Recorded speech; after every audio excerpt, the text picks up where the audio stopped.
Sir మీకు అంటే ఇట్లాంటి ఫ్యామిలీ ఎంటర్టైనర్స్ని లేకపోతే ఒక ఫ్యామిలీ మేమందరం కూడా వచ్చి మొత్తం అంత ఫ్యామిలీని చూడడం లేకపోతే అనుభూతిని పొందడం మీకు అలా చూపించడమే చాలా వరకు అలా ఇష్టమా? అలాంటి కైండ్ ఆఫ్ మూవీసే మీకు ఇష్టమా? అంటే యాజ్ ఎ రైటర్ డైరెక్టర్ అన్నీ ఉంటాయండి, అన్నీ చేయాలని ఉంటుంది. ఇండస్ట్రీలో ఉన్న ఒక ప్లస్ మైనస్ ఏంటంటే మనం ఒక విధంగా సక్సెస్ అవుతాం.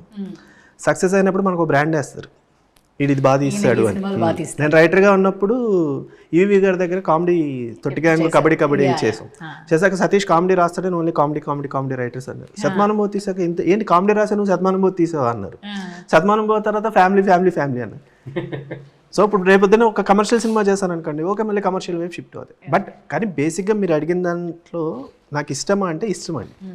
ఎందుకంటే ఇప్పుడున్న సొసైటీలో ఒకప్పుడు ఉమ్మడి కుటుంబాలు ఉన్నాయి, తర్వాత ఉమ్మడి కుటుంబాలు విడిపోయినాయి. ఇప్పుడు చివరికి పేరెంట్స్ దగ్గర కూడా ఉండట్లా, పెళ్ళయింది అంటే సెపరేట్, అంటే ఇద్దరే. సో అట్లీస్ట్ ఇలాంటి ఒక సినిమా చూసినప్పుడు ఓకే ఒక ఫ్యామిలీ ఇలా కలిసి ఉంటే బాగుంటుందేమో, ఒక ఎమోషన్ షేర్ చేసుకోవడానికి బాగుంటుందేమో అనిపిస్తుంది. ఎందుకంటే ప్రజెంట్ సొసైటీలో ప్రాబ్లమ్స్ ఎందుకు ఎక్కువ అవుతాయండి, మీకు షేర్ చేసుకోవడానికి ఒక పర్సన్ ఉండట్లా.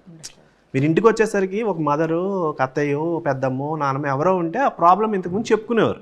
ఎందుకు అలా డల్గా ఉన్నావు అంటే, లేదు పెద్దమ్మ ఇది అయింది, లేదా అమ్మమ్మ ఇలా అయింది ఏదో. ఇప్పుడు ఇంటికి వస్తే చెప్పుకోవడానికి ఎవరు లేరు. మీరు మహా అయితే మొబైల్లో ఎవరితోనైనా నా ప్రాబ్లం ఏదని షేర్ చేసుకోవాలి, ఎవరితో షేర్ చేసుకుంటారో తెలియదు.